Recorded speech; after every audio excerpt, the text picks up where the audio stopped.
Quando Daniel coloca aqui, diz assim, Daniel resolveu. No hebraico está vayesam. Vayesam, ele pôs. Aí a gente subentende pôs onde? No seu coração não se contaminar. Daniel sabia quem ele era. Porque tem um elemento antes, que a gente até falou da alimentação, eu esqueci de citar isso aqui, disse assim, olha, duas coisas que eu quero colocar. Uma vai surpreender, a outra vai chocar. Então preste atenção, uma informação que vai surpreender, outra vai chocar. O chefe dos eunucos deu a Daniel e seus companheiros outros nomes. Então vamos lá. No mundo do Antigo Oriente Médio, a escolha de um nome, a gente já falou isso em outros episódios aqui do PrimoCast, é uma coisa muito forte. Você escolhe um nome pelo significado dele. Você não escolhe um nome, porque achei bonitinho. Sonoro, né? Sonoro. Eu achei. Por exemplo, a Sofia, se ela tivesse nascido no mundo do Oriente Médio, eu não sei quais as razões que a Maíra colocou o nome dela de Sofia, mas eu sei como seria se fosse lá. Ela chamaria Sofia porque significa sabedoria. Ela não chamaria Sofia porque soa sonoro legal. O fato de ser sabedoria seria o carro-chefe para escolher o nome dela. Você entendeu? É diferente. É diferente. Então, olha Daniel o que significa. Dan, em hebraico, significa juiz. Dani é meu juiz. El, Deus. Então, Daniel, Deus é meu juiz. Ananias. Aná significa graça. Ias é a abreviatura do nome sagrado de Deus em hebraico. Então, Deus dá a graça. Misael. Misael é o mesmo que o de Michael, de Miguel. Mi é quem? Za, como. El, Deus. Quem é como Deus? E o último que eu falei de Misaías, Ananias, Azarias. Azar significa salvar, resgatar. Ias, Deus. Deus que me resgata, que me socorre. Olha o significado de nomes bonitos. Aí, Nabucodonosor manda mudar o nome deles por nomes da Babilônia. O que significa isso? Quando você põe um novo nome sobre uma pessoa, você está demonstrando o seu domínio sobre ela. Por exemplo, olha que interessante. Deus faz com que Adão dê nome aos animais no Éden, indicando que ele tinha domínio. Depois do pecado, é que Adão dá o nome para Eva, sua mulher. O pai dá o nome para o filho. Quando Jacó luta com o anjo muda o nome de Jacó. Agora eu vou te dar um novo nome, Israel. Eu vou ter autoridade sobre a sua vida. Sabe? Deus muda o nome de Abrão para Abraão. Então o rei mandar mudar o nome dele, é o seguinte, a partir de hoje eu mando em você, eu sou o seu dono. Mas olha a sutileza do redator de Daniel. O primeiro ele chamou de, Daniel deu o nome de Beltesazar. Beltesazar significa aquele a quem Bel protege. Bel é um outro nome para Marduk. Ananias, ele deu o nome de Sadraque. Aí você tem o nome do deus Aku, em hebraico, que é o deus da lua. Então, Sadraque significou Shadak, aquele da ordem de Aku, o deus da lua. Aí, o Misael deu o nome de Meshach. Quem é como Aku? Olha, se Misael significa quem é como Deus, Meshach, quem é como Aku? Eu pegou o nome e mudou. E Azarias deu o nome de Abednego, que seria o servo do deus Nebo. Mas tem uma sutileza aqui. O nome do Deus é Nebo, não é Nego. Então seria Abed-Nebo, servo de Nebo, mas ele põe servo de Nego. Não foi um erro porque ele escorregou. Mushali Marduk ele pega e abrevia Marduk para Aku, justamente para mudar o nome do Deus. Ou seja, você mudou o meu nome, eu mudo o nome do seu Deus. Percebeu a ironia? E a ironia é um tipo muito interessante de diálogo que só pessoas muito inteligentes conseguem perceber a ironia. O ditador tolo não percebe a ironia. Eu não sei a explicação psicológica disso. Eles foram irônicos. Você mudou meu nome? Tá bom, eu vou mudar o nome do seu Deus.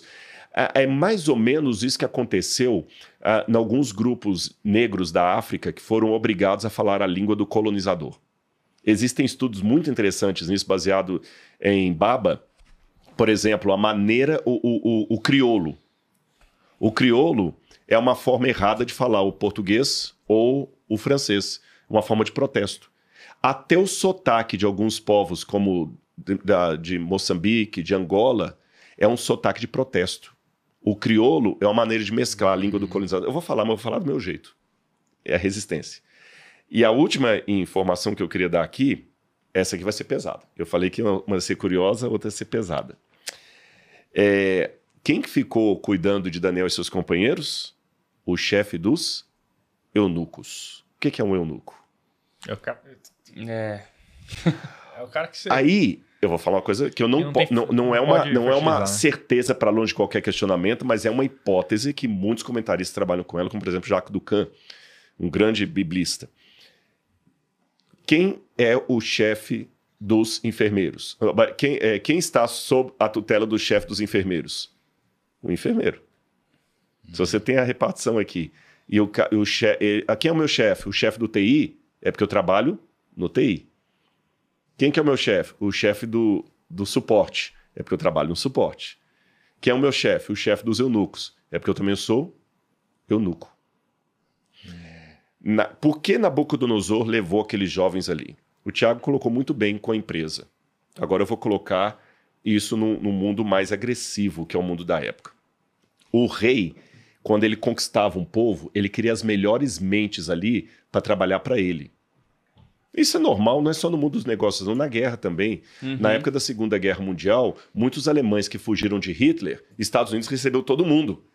O Werner von Braun, por exemplo, era um especialista em fazer foguete. Os Estados Unidos deram cidadania americana para ele agora, puseram ele para trabalhar para a NASA, por quê? Para fazer foguete para os americanos. O Freud fugiu também, todo mundo queria Freud. O Einstein foi para os Estados Unidos também. Por quê? O Einstein, uma mente daquela, eu vou pegar para mim. Eu quero os melhores. Já que lá não pode, então eu quero os melhores. Quem são os melhores contadores, os melhores marqueteiros aí e os jovens mais promissores? Eu quero trazer para trabalhar para mim. Só que tem riscos. Se você traz esse jovem para trabalhar para você, ele pode se voltar contra você, porque ele é da família real e ele pode voltar a ser rei. Então, o que o rei fazia? O rei queria esse jovem perto dele. Por exemplo, quem vai trabalhar como meu mordomo? Só pode ser alguém que saiba como dar um nó em gravata italiana. Tá certo? Você não vai colocar para cuidar da roupa do rei a passadeira que cuida da roupa do Hotel Ibis. Você vai colocar um cara que saiba como pegar um terno caríssimo. Quem vai experimentar o vinho do rei?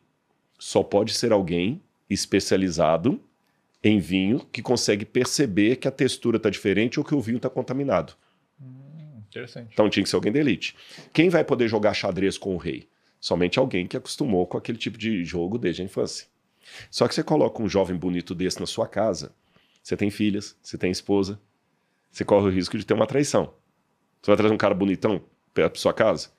E tem o risco daquele cara fazer uma revolução e voltar para o país dele e assumir a coroa. Então o que eles faziam? Desde a Assíria, eles castravam esses jovens. Caramba. Em muitos painéis assírios, você tem o rei sempre assessorado por um homem castrado. Ai. Caramba. Ruim, né? O cara vai ficar Com cabisbaixo. isso, ele tinha certeza que aquele jovem não ia mais, porque voltar castrado para o seu país é humilhante. Então você vai ficar preso ali. É porque também não vai constituir família, não vai pegar sua mulher. Isso que eu ia falar, o ato de ter família era o ato de prosperidade, né? De você continuar Exatamente. seu legado, né? E aí você perdeu o seu legado. O que você tem agora? Vai servir o rei. E aí nós temos alguns elementos que trabalham a possibilidade, gente, estou falando a possibilidade, quero deixar bem claro, de Daniel ter sido castrado com seus companheiros. Letra A. Nossa, que ruim. O chefe que ele fica na repartição do chefe dos eunucos. Segundo, Isaías capítulo 39, verso 7, naquela confusão toda, Isaías profetizou: ó rei, os jovens, os teus filhos, serão enviados para serem eunucos no reino da Babilônia. Isaías 39, verso 7. Terceiro, Daniel e seus companheiros provavelmente não constituíram família. Como é que eu sei? Quando os companheiros de Daniel vão ser julgados pelo rei na fornalha ardente, vamos falar disso à frente, e Daniel vai ser jogado na cova dos leões, também vamos falar à frente, Daniel é jogado sozinho, e os companheiros de Daniel também são jogados sozinhos. Antigamente jogavam todo mundo. Jogava toda a família.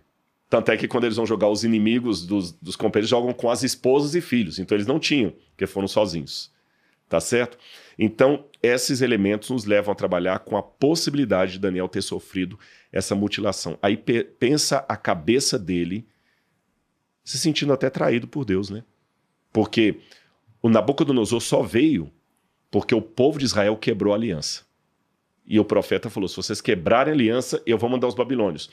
O povo quebrou a aliança, eles mandaram a babilônios. Só que Daniel não quebrou a aliança. Ele participou do castigo sem ter infringido o decreto. Você tem que ter muita resiliência espiritual para continuar fiel a Deus quando tudo em redor parece que Deus traiu você. Caraca, cara, que... Ai, ai. essa reflexão eu não tinha feito, não. Olha, realmente... É o homem sem a sua ferramenta, né? E ele... Que ruim. Gente, ele tá falando de marketing, tá bom? Ferramenta do YouTube ali, do Google, das plataformas. Olha só. Que ruim, cara. Então assim, né? Nossa Mesmo sem a Senhora. ferramenta, se ele tiver caráter, ele continuará sendo um grande homem.